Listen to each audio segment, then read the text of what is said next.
வணக்கம். ஔவையார் பாகம் 4. சைவநெறியில் ஔவை.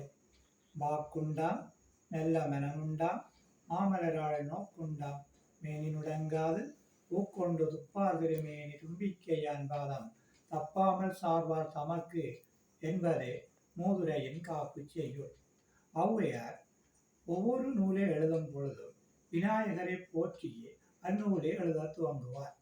அந்த வகையில் வாக்குண்டாம் என்ற காப்பில் விநாயகரை போற்றி மூதுரை எனும் நூலை எழுதினார். இதே போல நல்வழி எனும் நூலை எழுதத் தொடங்கிய ஔவையார் அதன் காப்பு செய்யுளில் பாலும் தெளிதேனும் பாகும் பருப்புமிவை நாளும் கலந்துனக்கு நான் தருவேன் கோலம் செய் துங்க கரிமுகத்து தூமணியே நீ எனக்கு சங்கத் தமிழ் மூன்றும் தாயென விநாயகப் பெருமானிடம் சங்கத் தமிழ் மூன்றினையும் வேண்டினார். விநாயகர் மீது பக்தி கொண்ட ஔவையார் விநாயகருக்கு பூசையும் செய்தார். ஒரு நாள் ஔவையார் விநாயகருக்கு அவசரமாக பூசை செய்தார். அப்பொழுது பிள்ளையார், ஏன் ஔவையே அவசரமாக பூசை செய்கின்றாய் என்று கேட்டார். அதற்கு ஔவை, இன்று சேரமான் பெருமாளும் சுந்தரமூர்த்தி நாயனாரும் கைலாயம் செல்கிறார்கள், அவர்களுடன் சேர்ந்து நானும் போக வேண்டும் என்றார். அதற்கு பிள்ளையார், ஔவையே நீ பொறுமையாக பூசை செய், நான் உன்னை அழைத்துச் செல்கின்றேன் என்றார். ஔவையும் அவ்வாறே பூசை செய்தார். பிள்ளையார் ஔவையை கைலாயம் அழைத்துச் சென்றார். இந்த ஔவை நல்லவர் காலத்தில் வாழ்ந்தவராக கருதப்படுகின்றார். ஏனெனில் சுந்தரமூர்த்தி நாயனார், சீரமான் பெருமாள் போன்றோர் நல்லவர் காலத்தில் வாழ்ந்ததாக சொல்லப்படுகின்றது. விநாயகர் மீது பக்தி கொண்ட ஔவைதான் விநாயகர் அகவல் எனும் நூலினையும் எழுதியுள்ளார். அடுத்து நாயக்கர் காலம், ஐரோப்பியர் காலம் என்பனவற்றை ஒட்டி வாழ்ந்த ஒரு ஔவையார் முருகன் மீது பக்தி கொண்டவராக காணப்பட்டார். ஔவையார் ஒரு நாள் தெருவழியே நடந்து வருகின்றார். வெயிற் காலம், களைத்து விடுகின்றார். ஒரு நாவல் மர நிழலில் இளைப்பாறலாம் என சென்று அமர்ந்தார். மேலே ஒரு முறை அளந்து பார்த்தார். அங்கே ஒரு சிறுவன் நாவல் பழங்களை பறித்து உண்பதை கண்டார். ஔவையை கண்ட அந்த சிறுவன், ஔவையே களைத்து போய் வருகின்றீர்கள் போல நாவல் பழம் வேண்டுமா என்று கேட்டார். ஔவையும் சரி பழத்தை போடு என்றார். சிறுவனோ, ஔவையே சுட்ட பழம் வேண்டுமா சுடாத பழம் வேண்டுமா என்று கேட்டார். ஔவைக்கு ஒன்றும் புரியவில்லை. பழங்கள் என்ன சுட்ட பழம் சுடாத பழம் என்று இருக்கின்றது என்று யோசித்தார்.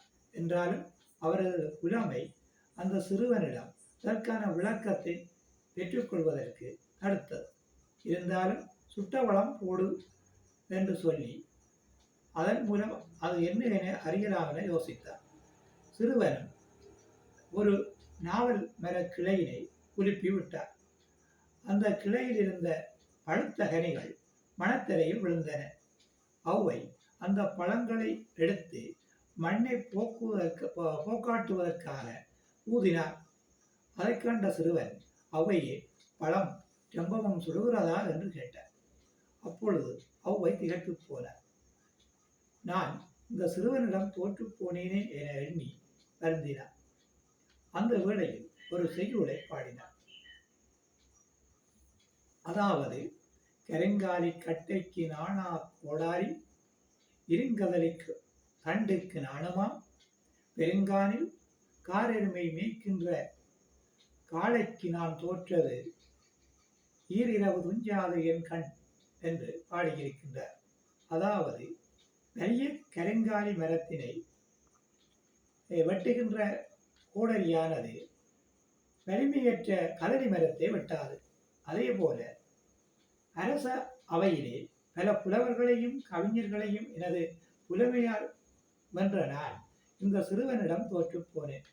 இந்த செயல் நினைக்கும் போது எனக்கு 2 நாள் தூக்கத்தை கெடுத்துவிடும் என்கின்றார். இந்த சிறுவன் முருகன் என்றும் ஔவையினுடைய கல்வி செருக்கு ஆணவம் என்பவற்றை அழிக்க ஒரு இடையன் வேடத்தில் வந்ததாகவும் கூறுவதுண்டு.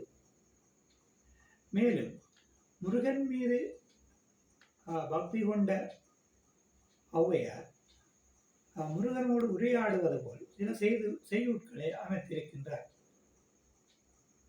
கொடியது கேட்கின் வரிவடி வேரோய், கொடிது கொடிது வறுமை கொடிது என்ற செய்யுள், பெரியது கேட்கின் எரிதமிழ் வேலோய், பெரிது பெரிது புவனம் பெரிது என்ற செய்யுள், அரியது கேட்கின் வரிவடி வேலோய், அரிது அரிது மானிடராய் பிறத்தல் அரிது என்ற செய்யுள் என்பன முருகனுக்கும் ஔவைக்கும் இடையே நடந்த உரையாடல் போல் அமைந்துள்ளன.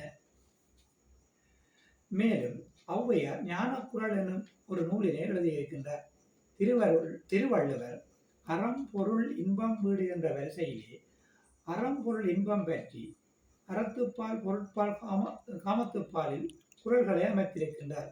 அந்த வகையில் அறத்துப்பாலில் 380 குரல்களையும், பொருட்பாலில் 700 குரல்களையும், இன்பத்துப்பாலில் 280 குரல்களையும் அமைத்துள்ளார். ஆனால் வீடு பற்றி அவர் தனியாக ஒரு அதிகாரத்தினை அமைக்கவில்லை. இதனை உணர்ந்த ஔவை குரல் என்று சொல்லப்படுகின்ற ஞான குரல் ஊடாக 310 குரல்களை அமைத்து வீடு பற்றி கூறியிருக்கின்றார்.